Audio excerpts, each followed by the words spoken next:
freedom, again, what most people think is freedom is actually a form of slavery. So I want to touch on this real quick because you mentioned how people think freedom is the other side of the fence. Yep. You said so Yeah. eloquently.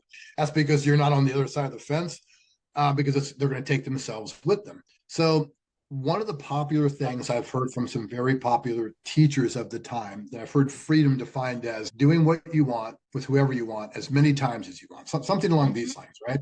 Well, to me, that screams of selfishness and self-centeredness. At first Completely. glance, it sounds great. Well, I can do all these things that I want.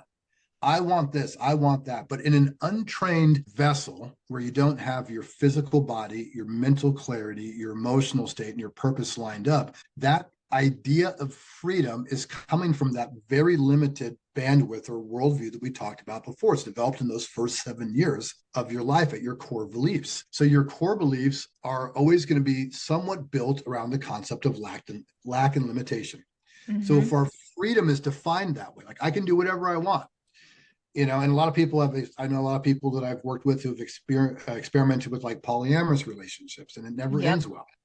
Never. So yeah, there's this thing, it's a concept of thinking freedom, but it's thinking freedom from this place of inherent limitation, because we have all these unspoken agreements and all these things that we say that we're not going to do. So we try to make these rules around this stuff, and we haven't solved ourselves as human beings yet. So that concept of freedom, since it comes from the place of inherent self-centeredness, is one of the biggest fallacies of our time. It's a massive trap, because you're going to take all your baggage to the other side, and you're going to experience the exact same things over and over and over and over again, hopefully until you learn the lesson. And again, most people haven't really committed to a course of action where they can learn these lessons and overcome them.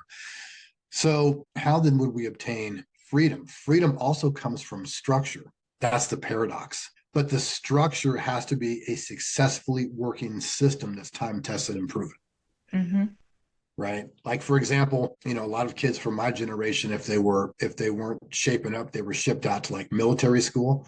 Yep. And I'm not advocating that as the best solution, but at least in those times, one thing that absolutely worked was the kids who went to military school learned a structure that had been time tested and proven to work a specific way in terms of understanding basic tenets of discipline, basic tenets of respect and reverence, and these kinds of things. It might not have been the best system overall, but for the kid who lacked discipline, who lacked reverence, who lacked respect, that might have been a great solution. It gave them discipline toward a certain thing that then changed who they were.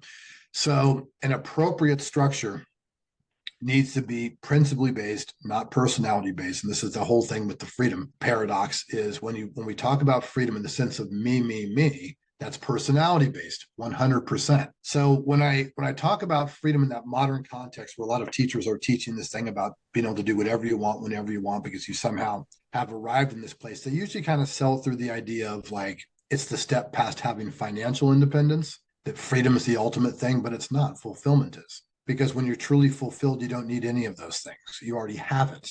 You can cultivate it inside of you.